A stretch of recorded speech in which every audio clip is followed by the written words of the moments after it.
I think before anything, I'd just like us to be quiet for a couple of minutes. Sort of just let things settle, some sense of stillness. Especially after that movie, there was so much in it. It's kind of hard to follow. Ram Dass gives the entire path from top to bottom. Right? What else do you have to say?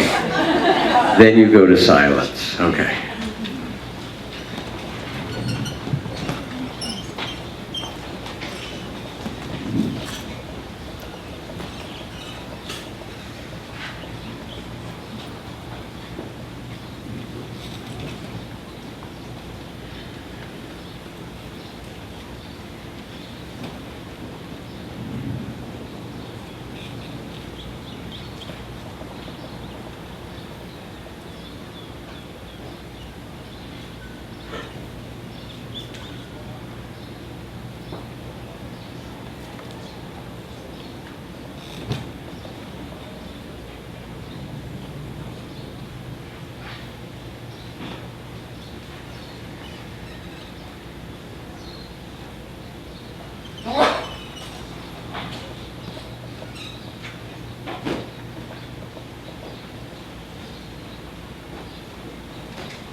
It's always an honor for me to be here and to be part of this gathering.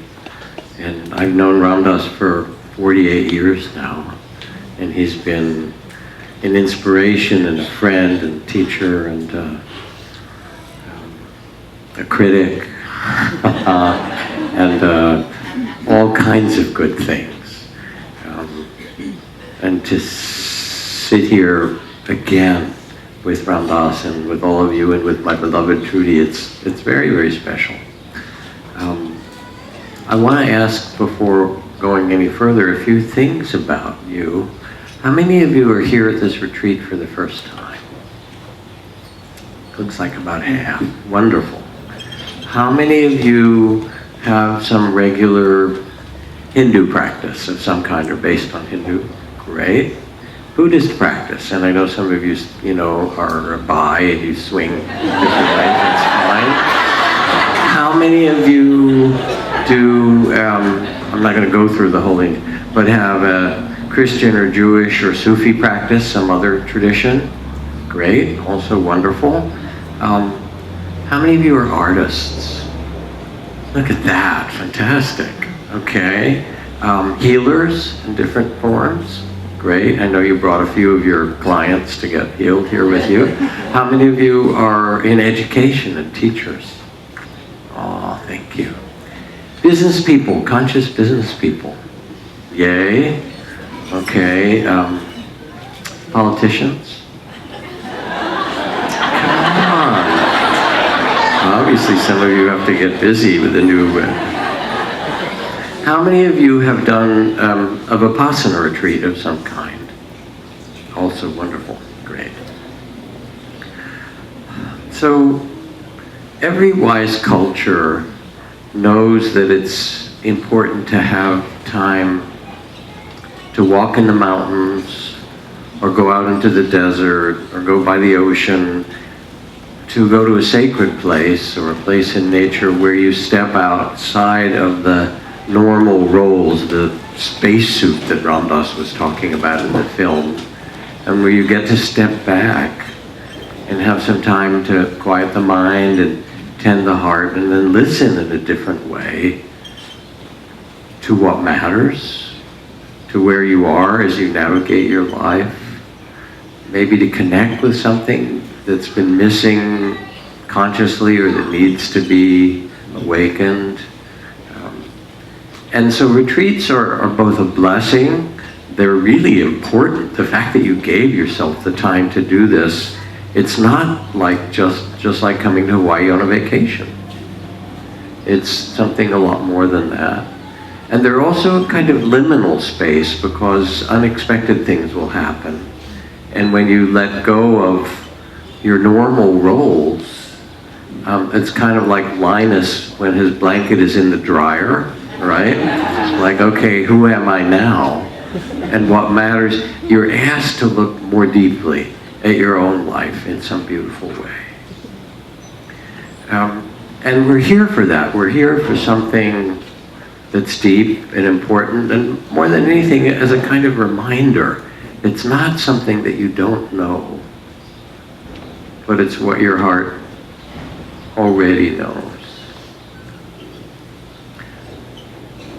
Recently, in the last few weeks, I've been part of or helped to lead several memorials for people that I knew who died, and in my 75th year, that's becoming a little more frequent, I'm sorry to say. Things like that happen. For friends, for family members, memorials, and for my dear heart friend and colleague Robert Hall, the founder of Lomi School, who I taught with for many years and so forth. And in doing the memorial for Robert, all the kinds of memories and visions that stories that people told, I found myself so touched and then weeping in front of everybody.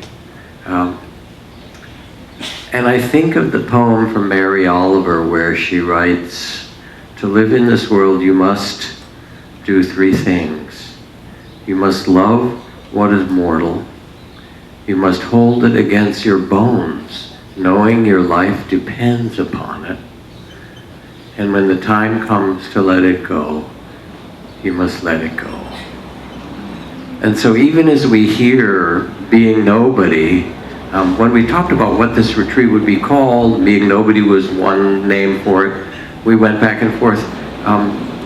Being nobody, being love was actually the title that I last heard and liked a lot because it has these two sides of both letting go and the emptiness, but also the tenderness of fullness, of connection, and valuing both of them. So being on retreat, it's beautiful and an invitation to the mind to expand and the heart to open and the soul to remember. It also might be hard in some places if you look honestly at the places that you're afraid or clinging or what you carry, because we all carry a certain measure of tears and sorrow. And Sanjay Gupta, who is the CNN public physician, went this last year to India to meditate with the Dalai Lama, and they arranged it so he could go in the morning at like 4:30 and sit with the Dalai Lama. They'd met before, and so he went in quietly, and there's a Dalai Lama already sitting and meditating, and there's a seat prepared, and Dr. Gupta takes his seat next to the Dalai Lama, and they sit quietly for about half an hour. And then finally Dalai Lama in the middle of it turns and says, "Sanjay, any questions?" And Dr. Gupta says back, this is hard. And the Dalai Lama replies, me too. And there's something kind of beautiful and remarkable about that. It's not that the guy doesn't know how to meditate, because he does. He knows how to find his breath or how to do compassion practice. But when you think of the Dalai Lama getting quiet, as we just did, and then listening deeply, which was the invitation of that film, he also carries the tragedy of Tibet, the loss of his culture, the fact that he hasn't been home for 50 years, that so many people are still in prison. He carries the fact that people turn toward him for climate change, for help in conflicts in the Middle East, for the continuing warfare and racism in the world. Can you help us? And so when he sits, he carries all of his humanity and all of our humanity. And that's part of the deal when we come on retreat, that we're actually asked to hold all of these things together. And then to ask, as Ramdas does so magnificently in the film, who are we in the midst of all of this? And living in Bali, as I did over a number of years, they say the people who are closest to the gods are the newborns and very old people who are on their way back. And the people farthest from the gods are middle-aged people with mortgages, basically, in which our identity becomes a lot more solidified. But at the same time, we know that we can step out of that spacesuit of those identities, and that it is absolutely critical. I was on stage doing a dialogue on climate change with Christine Figuera. She's a Costa Rican diplomat who then became the United Nations, the head of climate change ambassador for the United Nations. She helped put together the Rio conference, and then she was in charge of the Paris conference.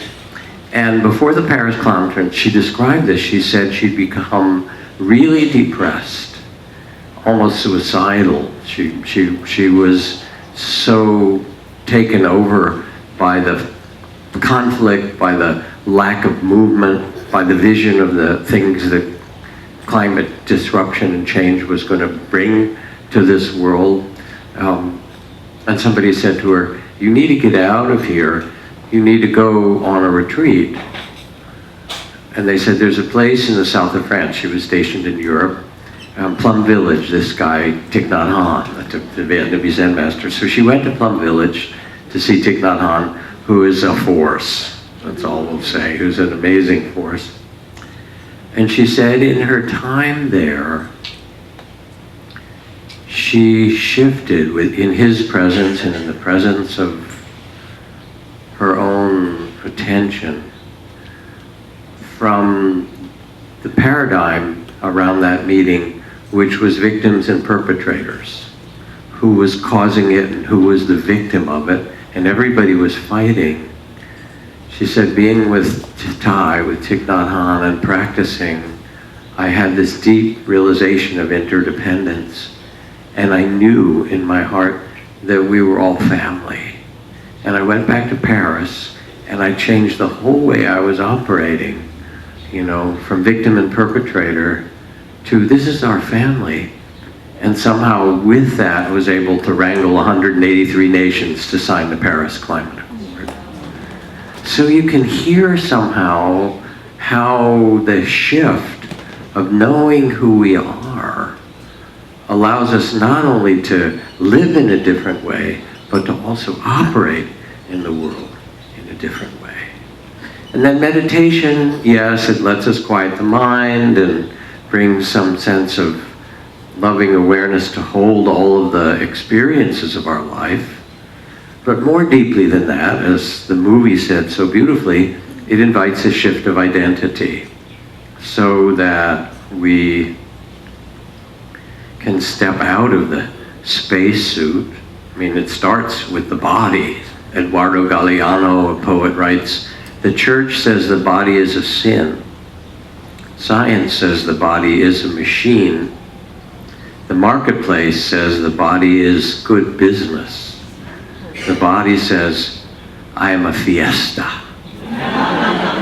And you can hear the shift of consciousness, the playfulness, when we begin to look and see, who are we really? And I remember when I was meditating I did a 500-day retreat in silence in a Burmese monastery. And the first time I had this out-of-the-body experience, I was sitting there and I was really tired. We were supposed to be meditating, if we could, 18 or 20 hours a day and take a little bit of sleep and eat once a day and then just sit and walk. I know I was exhausted. I said, well, I'm going to keep going. But I was so tired. All right, I'll lie down on the wooden floor. It's not very comfortable, and that will, after a little while, it'll hurt, and then I'll wake back up and get back to it. You know those early days when you had some spiritual delusions or whatever. So I woke up, got up, I said, okay, I have to carry on meditating. I'll do some walking to wake myself up. It was like a long little cottage, and I walked from where I was to the other end where there was a window. I looked out and I could see in a distance the cottage where the teacher lived, and there were some visitors there. I was kind of checking out the scene. Then I turned around and started to walk, and I was shocked. Because lying on the floor at the other end of the cottage was this body. I said, wait, who's that? Oh, looked like me. I said, oh, wow, this is the first of many out-of-body experiences. I said, okay, I guess I'm not just that. You know, you understand. Because people have that in accidents, in surgery, in all kinds of amazing ways. You know this in some way, even just going to sleep, where you leave your body. Whew, can't I please have some quiet sleep? Thank you. You know, my identity, it's all right, but it's time to go to bed. Put it down. You know, and how delicious it is to do this. And somehow, we know that it's possible in ourselves to step out of the identification with our body and who we think we are. And it's really critical in this time of so much cultural anxiety, you know, because we can get completely caught in it and frightened and add to the problem of it, rather than see it from the place of vastness and timelessness. The question is not the future of humanity, but the presence of eternity.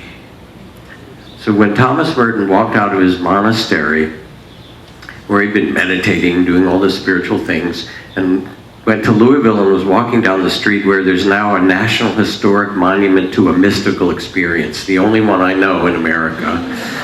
At the corner of 4th and Walnut, he says, suddenly I was overwhelmed with the revelation that I loved all these people, that they were me and I was them. I was waking from a sense of separation, and I could see the secret beauty behind the eyes of everyone that I walked by. And I realized if we could see each other that way, there would be no more greed or cruelty or racism or war. The big problem would be that we would fall down and worship each other. All right, so this is all nice, and you hear Ramdas talk in such an eloquent and moving way, and then you say, all right, how do I do it? It resonates, I remember, how do I do it? So we're going to do a practice in a minute, which I might call seeing the secret beauty, as Thomas Merton called it. And in Buddhist psychology, it's said that the awakened heart, when we step out of the body of fear, the small sense of self, that the awakened heart has 4 dimensions. One dimension is love, that connection with, that mysterious connection with everything. One dimension is compassion, because incarnation involves suffering. And so it's the tenderness of the heart that sees that too and can hold it all. One dimension is joy, because compassion and suffering is not the end of the story. It's the beginning of the story, and then it opens to something bigger. And then the last dimension is the wisdom of vastness, of peace, and equanimity. So in order to explore this, I would like us to do a practice that's a paired practice. So if you would, without saying any words, turn yourself to where you can face a partner, somebody, for about 10 minutes or so. And again, staying silent. If you don't have a partner, stand up and raise your hand and look around for someone else standing up whose hand is up. Who doesn't have a partner? Raise your hand, stand up if you would with your hand up, and then turn in a circle and look for other hands that are up. Raise your hand, stand up, and turn. Who still doesn't have a partner? Anybody else? One in the middle in the front here, who else doesn't have? All right, anyone still needing a partner? Stand up, hand in the air. Who else doesn't have a partner? Turn in a circle, look for a hand that's up. Okay, you got one. Somebody else? Still in the back? Come on, going once. We have to do it in pairs. You can't do it really as 3 people. Anybody from the staff who's willing to be a partner for that last person? Someone? Going once? There we are, the mystery. All right, great. So now sit silently with each other, and here we are. Speaking of mystery, somehow a big metal container got most of you here over the vast ocean of this planet and landed you on these tropical islands. I mean, how did this happen? And here you are with these other weird people, you know, and you get to be present for another human being. So staying silent, take a couple of deeper breaths and exhale any tension that you carry.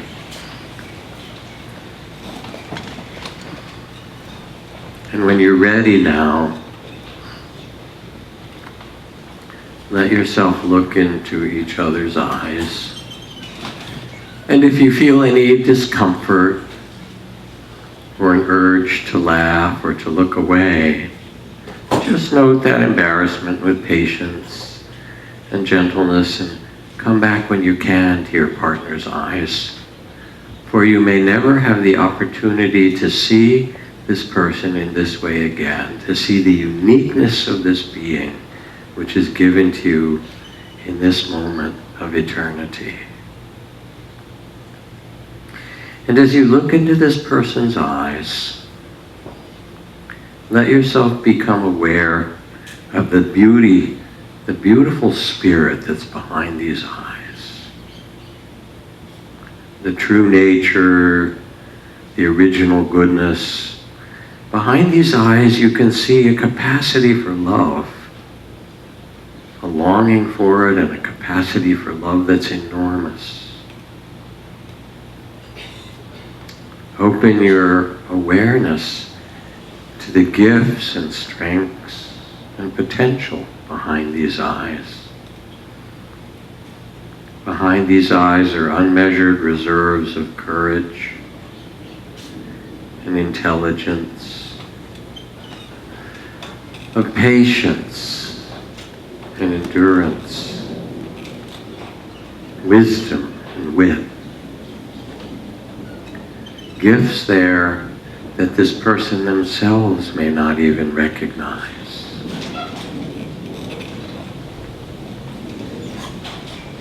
And as you see the beautiful spirit behind these eyes, the potential for love, the creative spirit,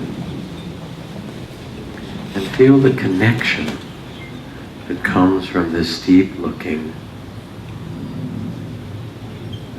Know that what you are now opening to is the great loving kindness of metta, the natural loving kindness of the heart whenever we allow it to open and see deeply.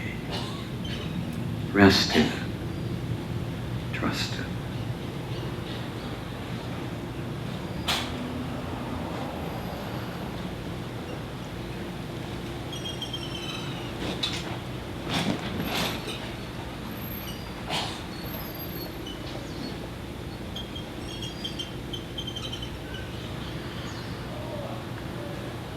And continuing to gaze in this person's eyes, Take a deep breath as you look more deeply now and release the loving kindness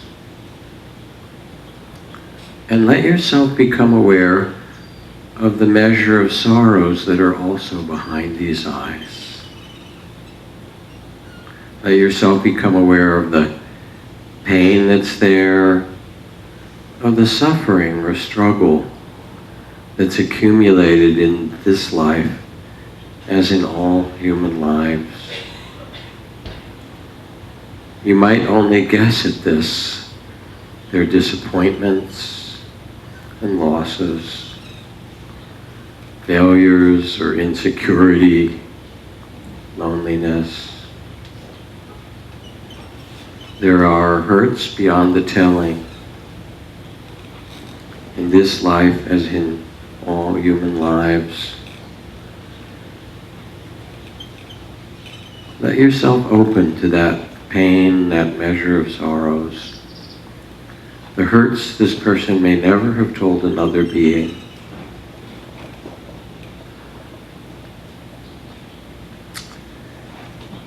You cannot fix their pain, but you can be with it with a spirit of courage, as you would be with a child who is suffering. When you let yourself simply be with it, the heart reaches out.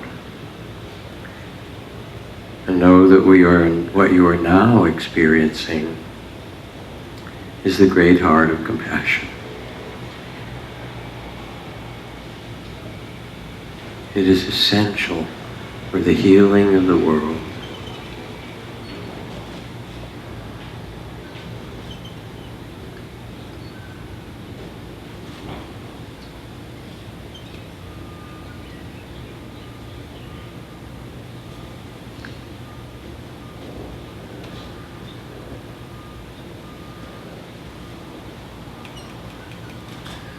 Then you rest, as you rest in this tender heart of compassion.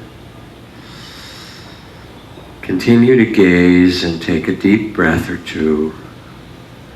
And releasing the compassion, let yourself see anew behind these eyes, the third of these four dimensions of the awakened heart. For now, as you look into these eyes,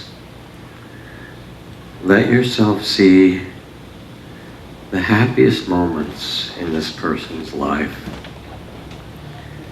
Imagine or picture their best adventure as a young child, laughing, playing, running, catch, the delicious spirit born into this being as a child. And feel the connection, what it would be like to take risks together, to adventure and laugh together, to care for one another in spirit, to grow and discover.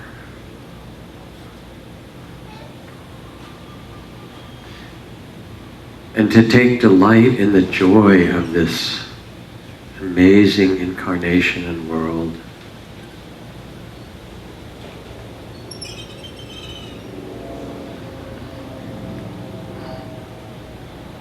And as you envision their happiest moments, their best adventure as a young child, let yourself see the inviolable child of the Spirit that was born into them and is here even now.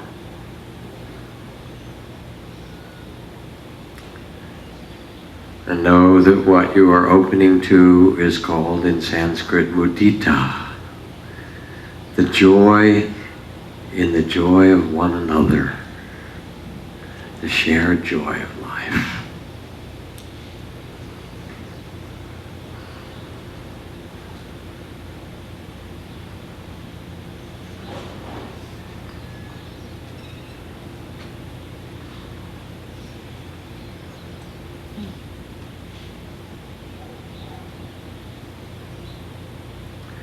And staying connected to these eyes, take a deep breath or two and release the joy.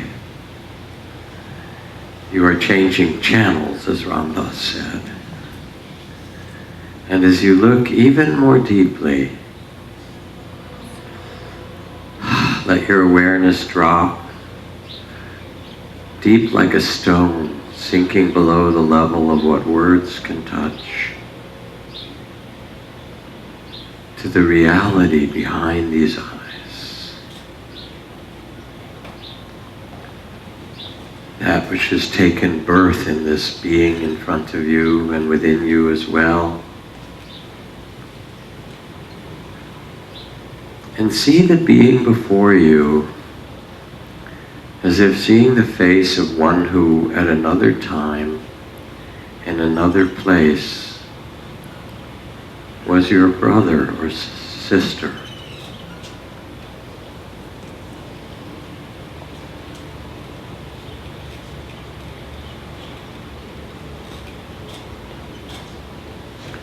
Was your mother or father.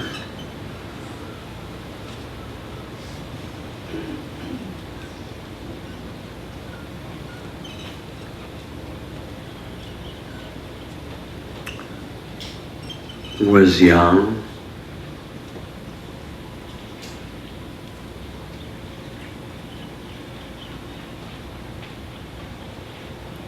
And old.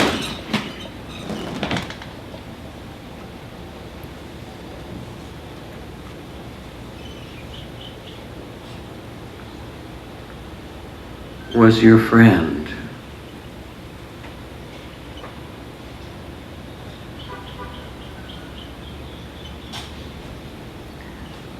Was your enemy.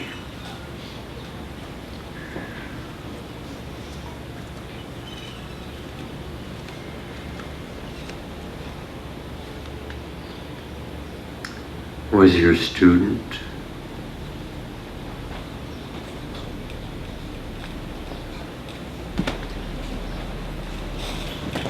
Was your teacher.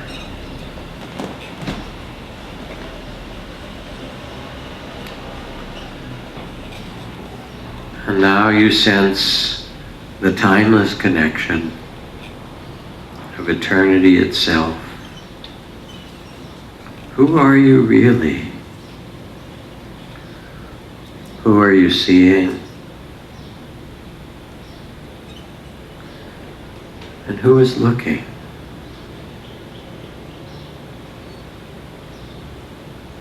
Not this body or thoughts, emotions, not the small sense of self.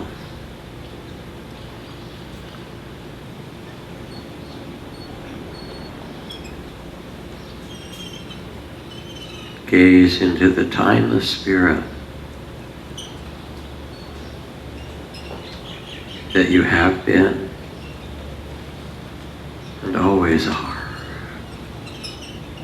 Rest in it. Trust it. It is your home.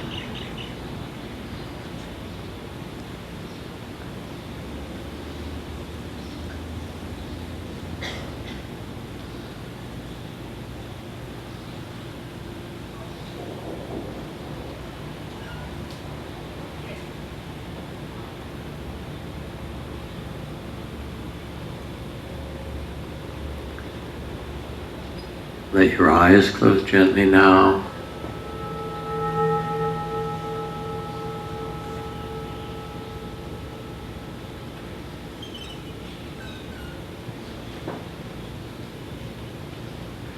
And rest in vastness.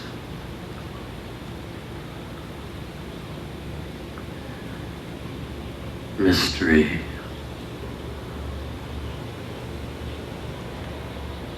Openness.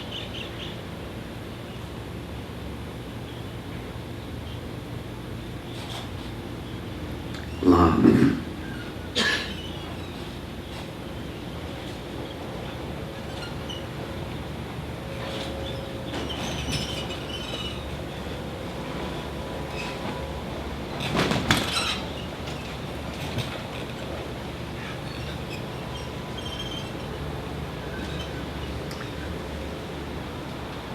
when you're ready, lay your eyes open again.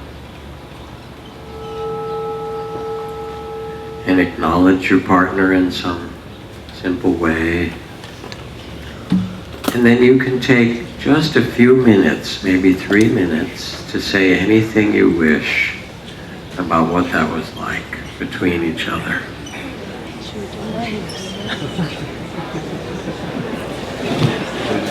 Should we do names?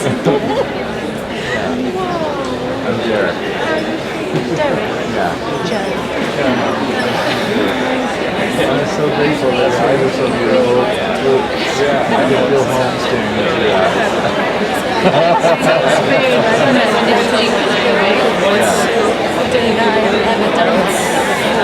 When we first started,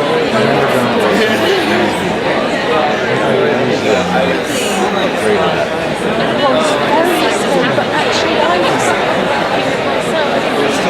Why not check out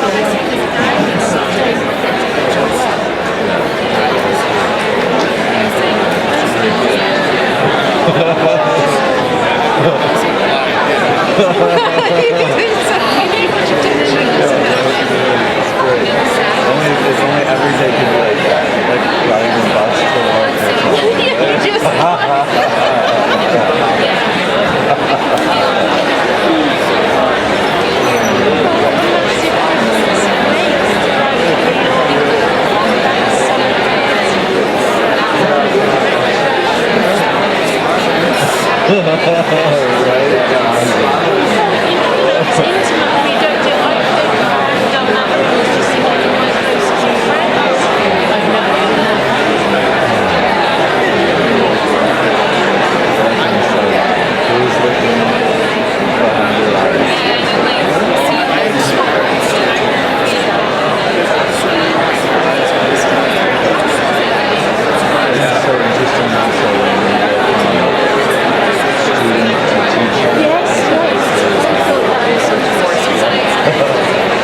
To finish up for now, just this little connection.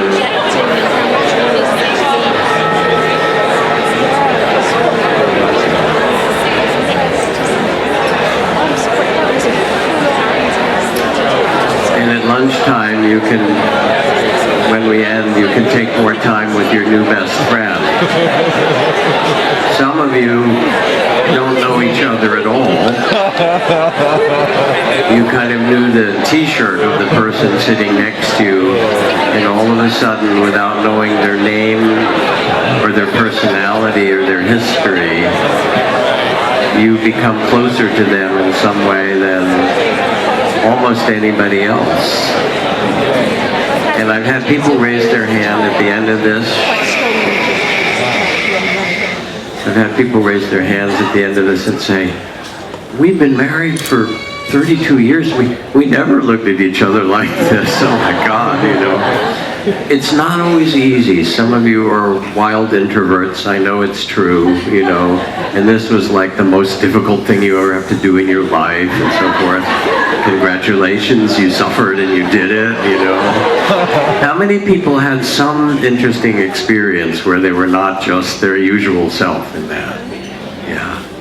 And the thing is, it was 12 minutes, you know.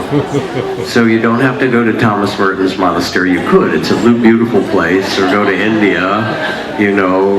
But you ask, how can I see in this way? And it is nearer than near. It is actually who we are, and it's given when we let the mind quiet and tend the heart and let ourselves look or see with the eyes of the divine, that they're right in front of us. So this is just a way of building for us as a group with one another on that amazing teachings that Ramdas offered this morning. Thank you, Jack. That was beautiful. So I'm Trudy. I come from the only city whose initials that I know of mean loving awareness. So I'm really happy about that. The whole city, I wouldn't say, is completely imbued with and motivated by loving awareness, but there are different groups, including our meditation centers at Inside LA, that are really working hard to bring this alive in our community. And I'm feeling just that new matrix of identity that we're creating here together with each other. This identity that really goes beyond who we think we are, who we take ourselves to be, and that we're really appreciating and I think feeling grateful. We could take a moment, if you haven't yet, to feel grateful to all the beings who make it possible for us to be here. The people who are taking care of things at home, or the people who helped you get here in whatever ways, to just appreciate that it was the work of more than these two hands to come here and be here together. And as we create this community, we call it Sangha in Buddhist practice, satsang in Hindu practice. As we create this community together, we're really exploring and experiencing how we can move from what my friend, very wise old couples therapist named Marian Solomon calls moving from the culture of me to the wonder of we. And that's, I think, our refuge here, that we're cultivating that ability to shift the focus of our identity and to move from it being all about how I'm doing and how was I doing and how will I be doing and are my nails not chipped and things like this, to from our individual practice to each other, as you just did, and then this great web of life that we share and that we celebrated in the beautiful opening ritual last night. So I want to begin with a Zen story. My Buddhist training actually has taken place about 15 years of intensive practice in the Zen tradition, Mahayana tradition. And this is a story about shared consciousness and understanding, and a story about intuition that celebrates intuitive understanding, and something that we really need in our culture. The first time that I was writing a chapter for a book, it's a book called Mindfulness and Psychotherapy. It was the first clinical book on that subject. And it was a collaboration of all of my friends and colleagues at the Institute for Meditation and Psychotherapy in Boston, where I'm from. And I was trying to describe how I work with children, because it was the first time of talking about using mindfulness practice to work with children in psychotherapy. And I kept coming up with the word intuition, intuitive knowing. And I was told by the publisher, Guilford Press, you can't use that word. You can't say intuition. It's not a scientific word, and you have to have an academic voice, and that word isn't academic. So in this story, this is a story from the time of the Buddha. The Buddha is surrounded by disciples and giving a teaching by a pond, and there are water lilies, lotus, that grow on the pond. And in this story, he plucks a beautiful white lotus flower from the pond, but it comes up with this long stem and the roots that are dripping and muddy and kind of icky. He's holding up the flower, it's dripping mud, because lotuses, they're so pristine, and why are they such a symbol in, I think, Buddhism and Hinduism? Because if you've ever seen where lotuses actually grow, it's thick, slick mud. Well, if you're from New England, you've stepped onto the bottom of a pond. Squishy, deep squish. Anyway, that's where they grow. So he's holding this flower, and he's looking out at a group like this. He's sitting up, it's his turn to give a talk, and all he does is hold up this flower. And people people are kind of perplexed and a little confused. They're waiting for the Dharma talk, but he just sits there and holds the flower. And one person in the crowd smiles, gets it.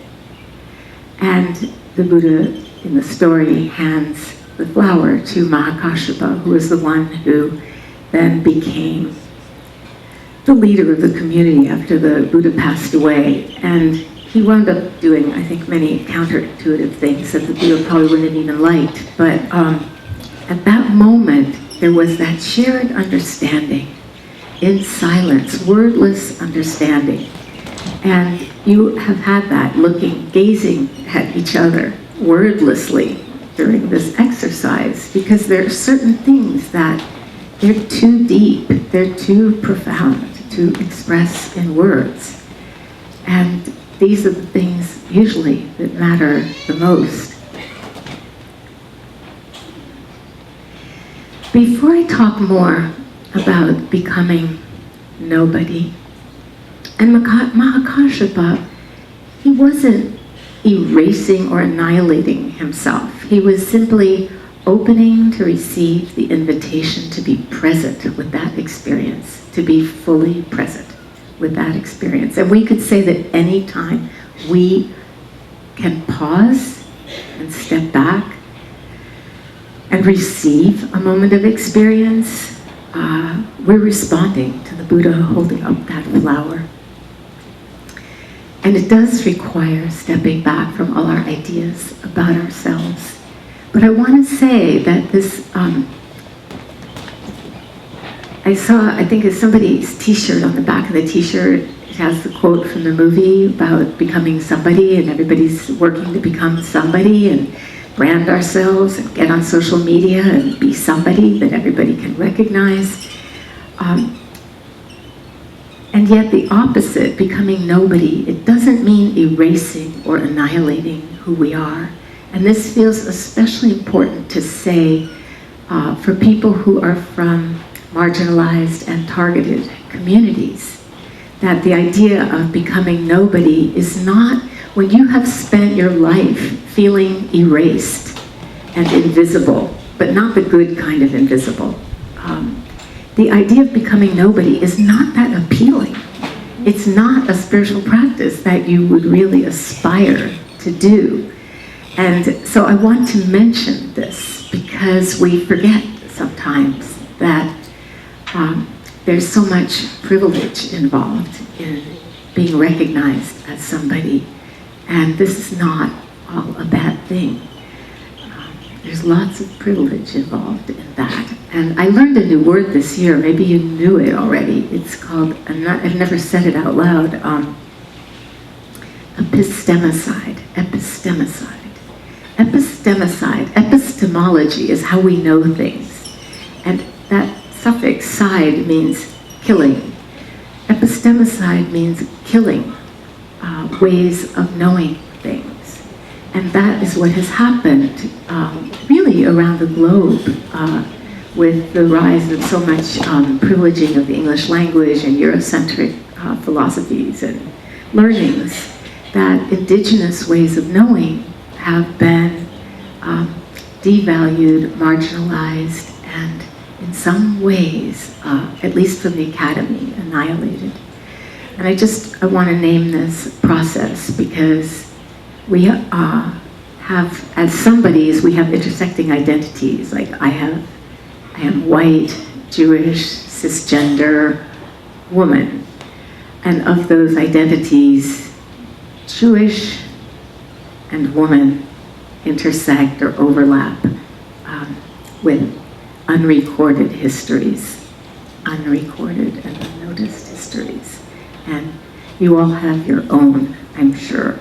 So it just feels important to name this when we are, when we're really celebrating what we can encounter and what we touch into when we can let go of our usual identity. And I just want to read one quote about this. This is from Sharon Sue. She's a professor of theology and religious studies at Seattle University. And she was talking about the experience of being a woman of color and being at a retreat for people of color. This is a retreat, of course everybody's welcome, but we are astonishingly white in this room. And she says, people of color such as myself are simultaneously invisible or hyper-visible in the public eye.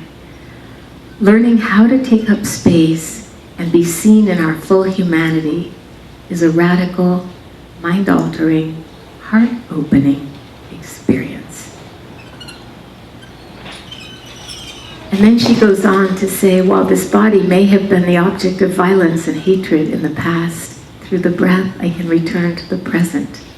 I can experience self-love and compassion in this very body. I can be seen and heard in it and through it. I can begin to accept this body after years of trying to make it conform to something it is not and was not.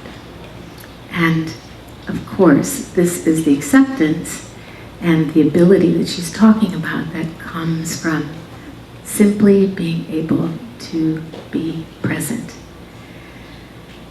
So we're holding the opposites of being somebody and being nobody understood as being open to everybody. In Buddhism, it's said we study the self to forget the self. And that when we forget the self, when we're not preoccupied anymore with who we are, how we've been, and how we're going to be in any given moment, when we forget the self like that, we can be awakened, illumined by all things, by everyone, and by everything. So that's really the opposite of being obsessed with being somebody, the nobody who is present. Suzuki Roshi says, all we are is swinging doors. There's just one world, and our throat is like a swinging door. The air comes in and goes out, like someone passing through a swinging door. When we think, I breathe, the I is extra. There is just breathing. And when our minds calm down enough to just follow this movement of conscious breathing in and out, we become aware of being so much more than that small encapsulated sense of I, me, my, which is really like looking at this beautiful, vast Hawaiian sky, through a straw. That's how narrowing of our experience it is. So being aware of just this swinging door nature, breathing in, breathing out, we actually come to understand that this is life. Life in the form of you, life in the form of me. This is actually the universe. We are completely present as swinging doors. Being a swinging door implies that balance of being able to hold these opposites, breathing in, breathing out, being somebody, being nobody, being love. And as Ram Dass is so open about, it's one of the things we love about him so much is that he's so open about sometimes being anger or being hate. And we never think, well, he sure has clay feet. We don't think that way because we can understand that it's being held, that these are peacefully coexisting in the same heart of loving awareness. And this is what the Buddha called the middle way. Not starving ourselves, not overindulging, not identifying with our small self and not trying to annihilate it either. This is how we hold the balance of these opposites, balance of opposites, always falling out of balance, moment by moment, but against a backdrop of perfect balance. And this is how I understand nobody. That we're nobody because we're changing all the time.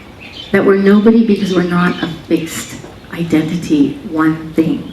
We're morphing, we're moving with our contexts and circumstances and relationships And this is called the activity of anicca, of impermanence, as Ram Dass was talking about in the movie. And it's so poignant. Each year we think, this could be the last year. This could be the last retreat with Ram Dass. We don't know. I mean, none of our lives are guaranteed. But Ram Dass is a little older. That makes his life even less guaranteed. And yet, like one of my favorite books of his is called Still Here. Each year, here we are, and here you are. We're still here together. And it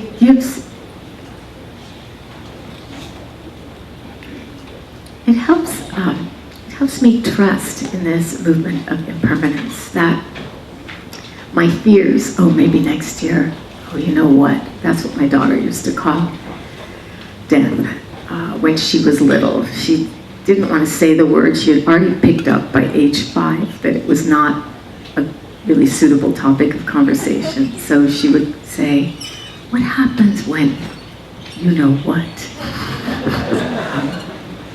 So year after year, we're here, and things may be falling apart a little more each year. They certainly are for me. 2 years ago, I broke my back and hobbling around, but beginning to trust that falling apart, that it's okay. There's a famous sutra, it's kind of like the national anthem of Zen, called the Heart Sutra. And it has many wise sayings. Form is emptiness, emptiness is form, that which is form is emptiness, that which is emptiness is form. It goes on. And then at the end, there's a Sanskrit line. It says, Gate Gate, Paragate, Parasamgate Bodhiswaha. And it's usually translated as gone beyond, homage, gone beyond. But my Zen teacher, Kobun, translated as falling apart, altogether falling apart, can't be helped. And I like that translation because in our culture there's shame attached to falling apart. You're not supposed to be vulnerable and fall apart. You're definitely not supposed to get too much older, at least not if you're a woman. When I first moved to LA from living in New England, in Cambridge, this was 18 years ago now, and it was the old days when you would get a landline phone and a phone book with your phone. Some of you may remember phone books. And at the front of the phone book, you have, I was new in town, you have emergency numbers, right? The police, the fire, the emergency numbers you might need. And they're yellow at the front. And there's the white pages, the yellow pages in back, for those of you who can't remember perhaps what a phone book looks like. But the yellow pages in front are the emergency numbers, and then the public library and the hospitals and things like that. And then the one in LA had, I kid you not, 27 pages of names and listings of plastic surgeons. Because in LA, not the loving awareness part of LA, aging is an emergency and you need help. So I want to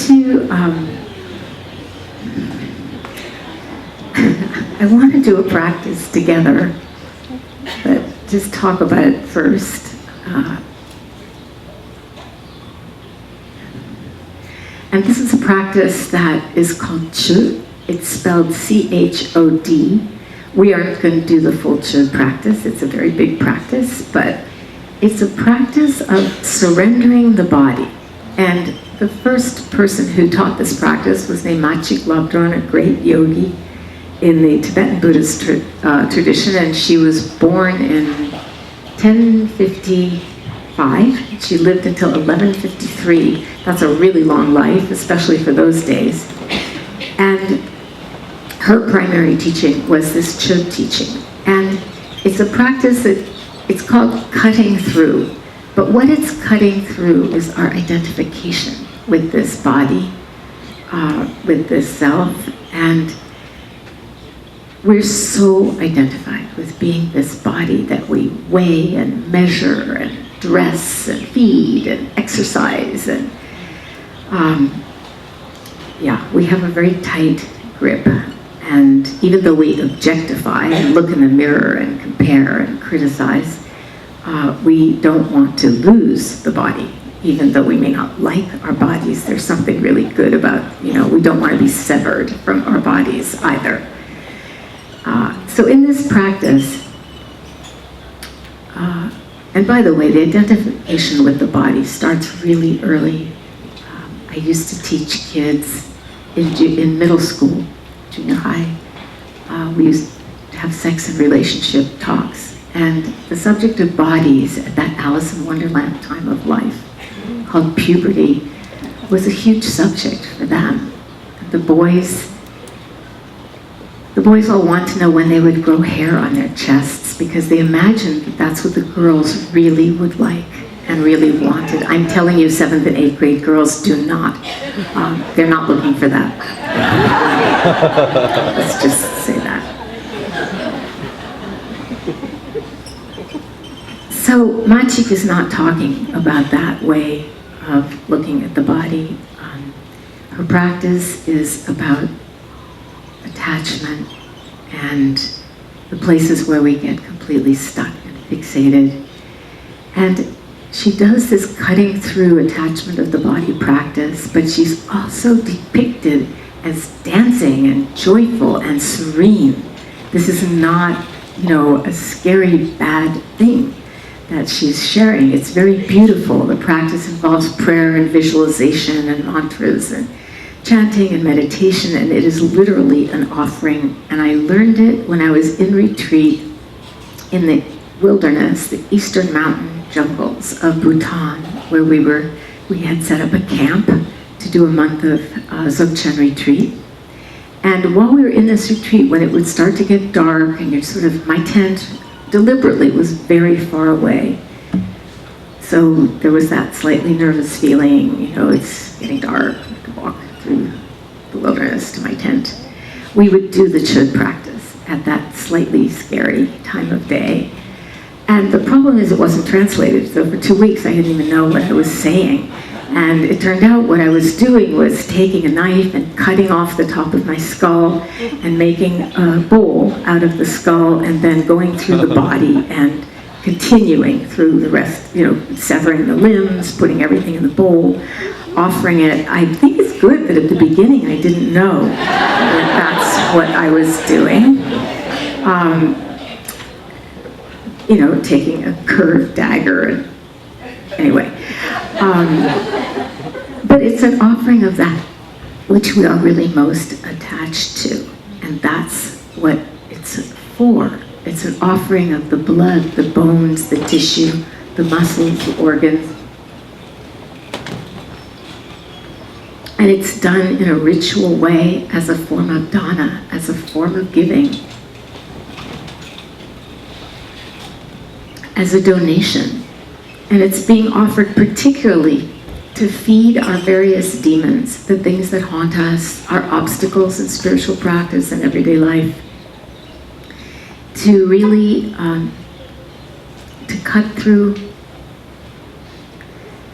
and take these parts of ourselves that we would most wish to cut out and set aside, but to offer them in the context of all of who we are, to offer all of who we are with prayers and meditation. And so this moment of offering everything that we have, all of our presence, our whole body, mind, heart, consciousness, we're making room for everything. The breeze from the fans, the warmth in the room, the sound of distant birds, the sounds of life, of each other, together, this great feast, this body, the fiesta, who we are at each moment, offering that. And the instruction is to just leave your body like a corpse.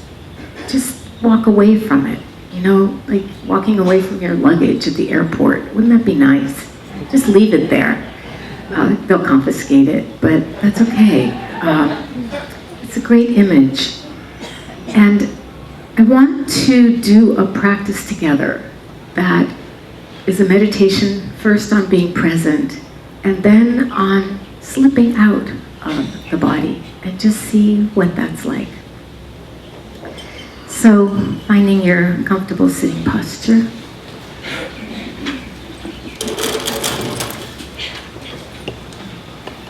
And closing your eyes if you're comfortable doing that in a group.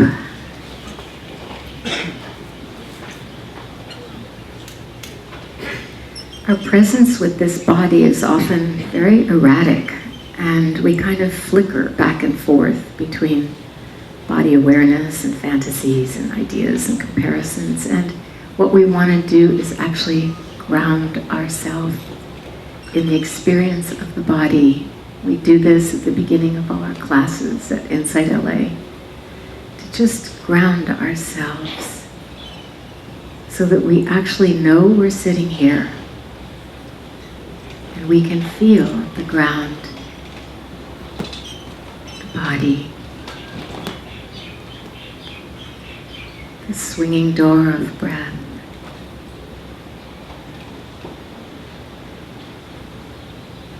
Just sitting and being aware.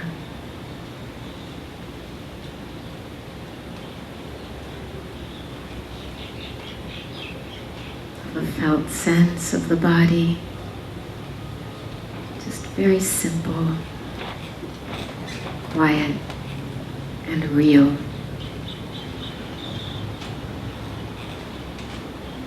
With mindfulness of the body, we can actually sense the direct connection between our consciousness and the earth.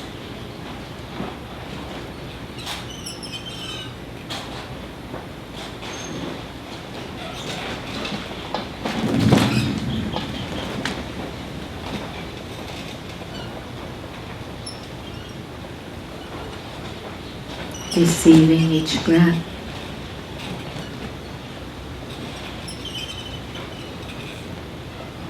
Appreciating the growing sense of being settled here.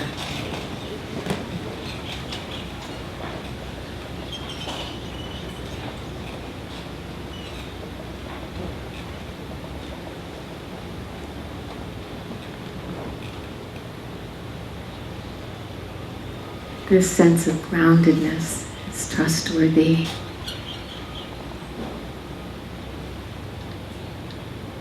It arises inevitably from the power of the actual fact of simply being here.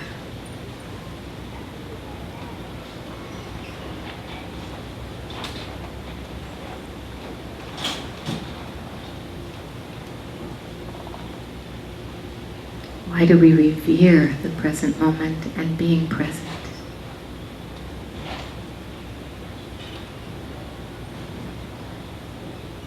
This present moment is the most powerful of all.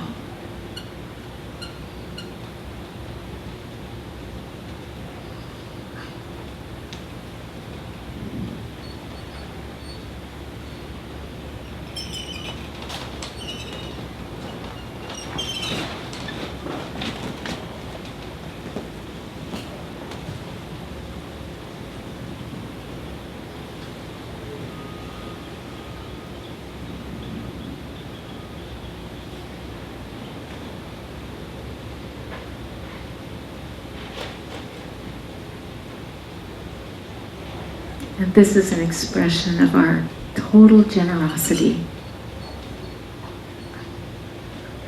offering our mindful presence, lovingly aware,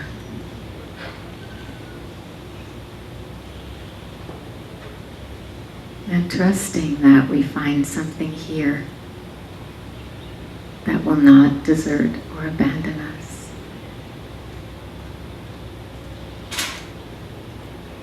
The wisdom of presence, the truth of Dharma.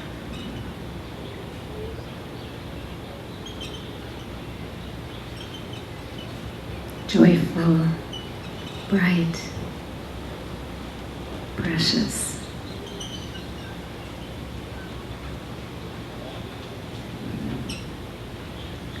And now let your awareness feel connected to the body, but imagine your body stretched out, lying down, someplace that feels like a good spot for you. Maybe somewhere outdoors, maybe on the beach, maybe lying in the moonlight, maybe lying in the sunlight. Just enjoying being this body. You're basking, reveling in the joy of being alive.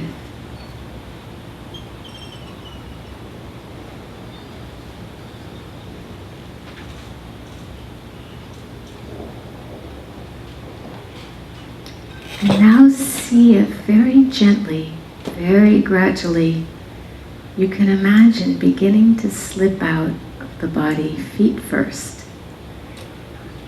You know how you hold the toe of your sock so you can slip your foot out? So just imagine your toes are being held like that while you slip out of your feet.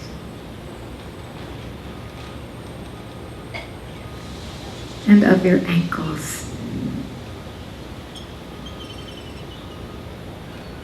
And slipping out of your lower legs,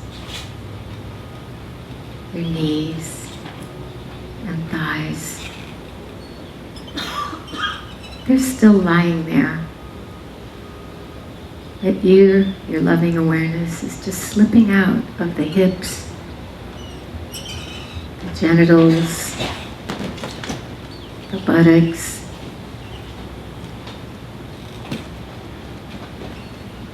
slipping out of the trunk of the body while the body lies still. And again, imagine the tips of the fingers being held like when you're pulling off a glove. And slipping out of the hands, arms and shoulders.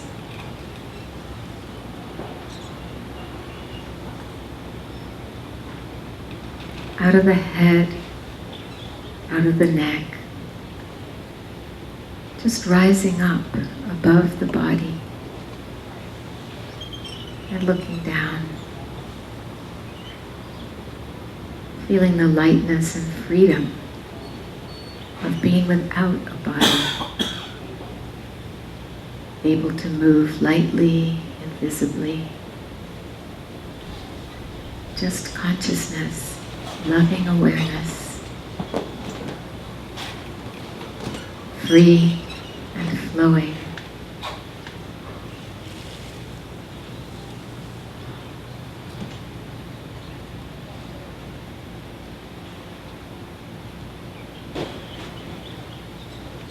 And when you're ready, just drop back in to this body, sitting here. Gently coming back into being present in this very body, right here.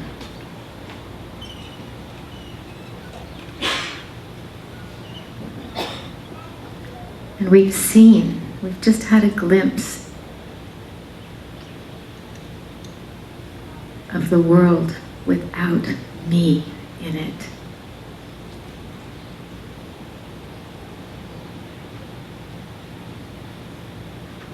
And this ability to shift the location of our consciousness, to move our attention wherever we want.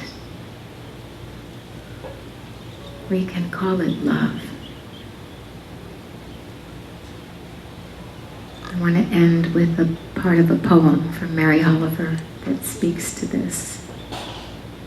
She says, "Look, I want to love this world as though it's the last chance I'm ever going to get to be alive and know it. Sometimes in late summer, as I walk, I won't touch anything. I stop and be still. Not the flowers, not the blackberries brimming in the thickets. I won't drink from the pond.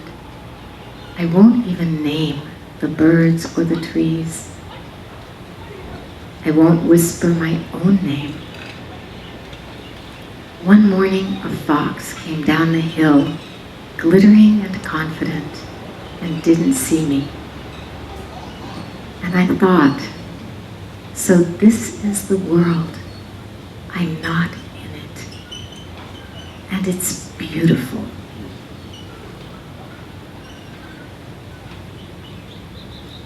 So we come to these places in our meditation practice. You can open your eyes if they're not already. We come to these places where we can feel the world without all these points of reference to ourselves. And it's vast, and it's huge and timeless, and it's beautiful.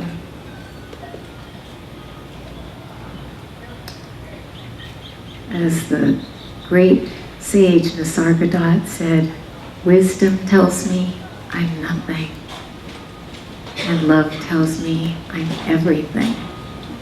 And between those two, my life flows. So may we flow to lunch together. Thank you for your patience. Thank you.